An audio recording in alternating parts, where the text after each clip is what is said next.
Bill came around, the Zhonghua school area at the time. Your name is? Marshall Fong, and one of the early drum corps members from way back in the 50s.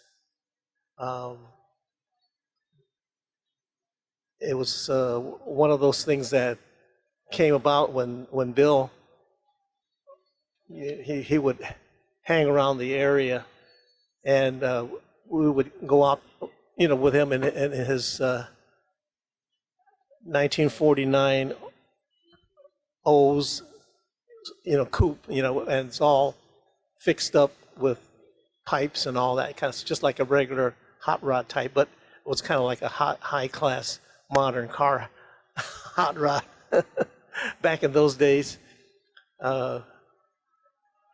Most people think of hot rods as rebuilt, 30s type cars, but this was a modified stock car. So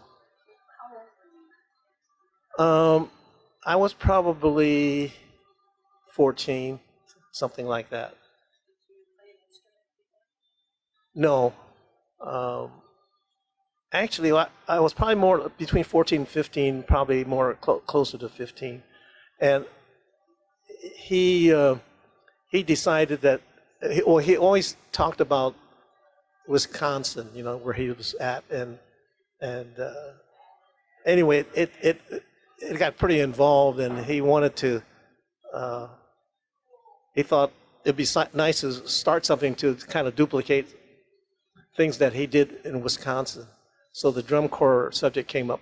So between Bill, and Hao Fong and Gary and I, and we pretty much, you might say, kick things around.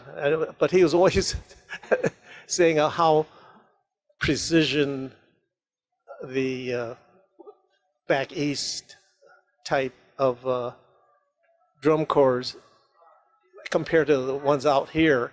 Most of the ones out here were more glamorous, you might say, but they were not that precision. So his main concern was the precision. And most of the corps, especially the Meiwa, of course, was mainly for the glitz, And to me, that was really the main difference that he wanted to. How did you become interested in joining this vision? Well, like I said, he would come around, and we would go out all the time with, just fooling around. We just hung out. How did this impact your life? Oh, of course, it actually consumed quite a bit at that time.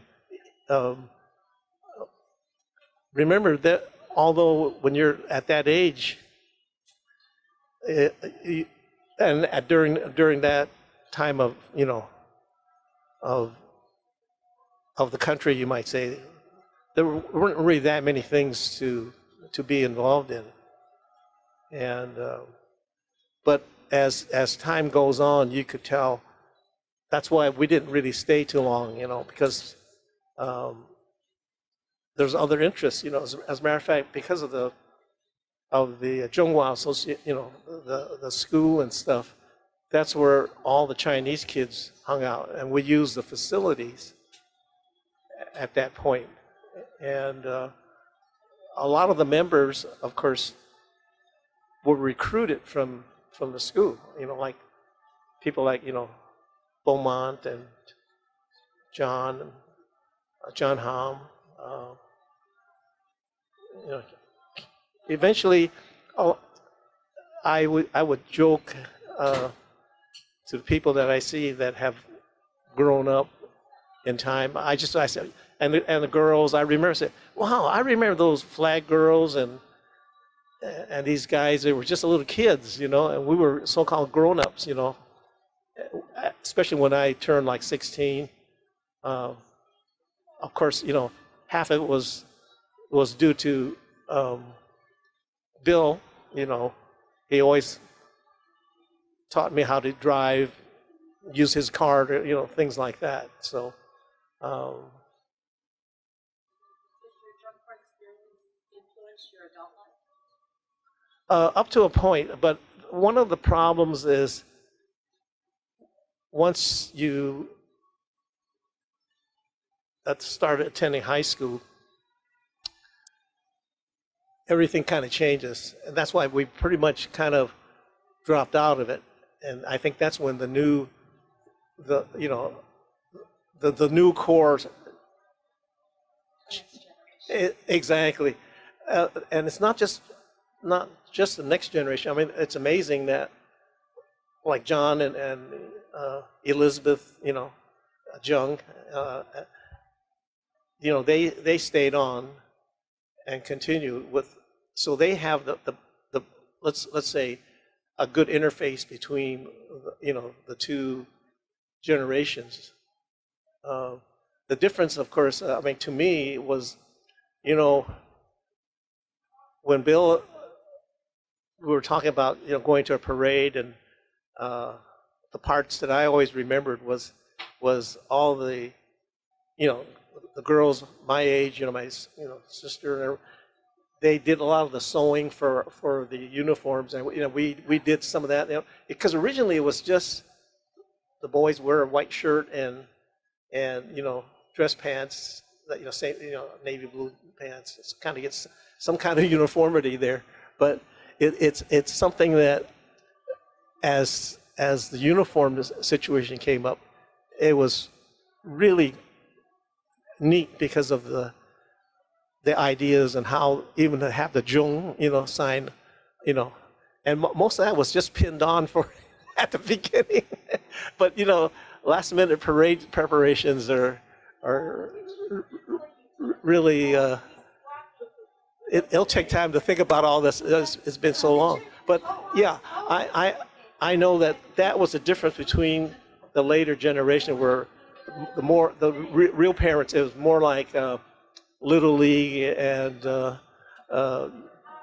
parents were more concerned about their kids. So in my generation, most of the kids were pretty much what I consider the real American story of the old days, that they didn't have to watch us, and we knew not to get in trouble. That was the difference. And there was no hard times hard hours to get back, things like that. I mean, that's why I'm saying we hung out with Bill, and we went all, all over the place. So What would you say your best memory is? I believe that it's the best ones are the parades, of course. It's kind of like, especially our trip to Tijuana. That that's kind of a amazing time, because all the kids have literally grown up, by taking that trip. Um, One of the things that have always, I don't know if anybody even has a souvenir left over. One of the big deals at that time was when we all got on the bus, to head for home. Everybody had a plaster bull to bring home. I mean, whatever that was good and reasonable to bring back as a souvenir. But so you could sit down and think about all these little things. But yeah, that was a memorial, a good memory of the Corps. But the thing is, at that age, you grow up so fast that, especially once you start high school, now you get a little more serious with opposite sex, things like that. So, but in terms of the Corps itself, we saw, like I said, the change, and we were kind of really surprised of the parent coverage of the latter generations. When we went to parades and stuff, we would be it's illegal. Hi, it would be illegal to ride in a truck, an open stake truck, just standing up or whatever. And but we all made it.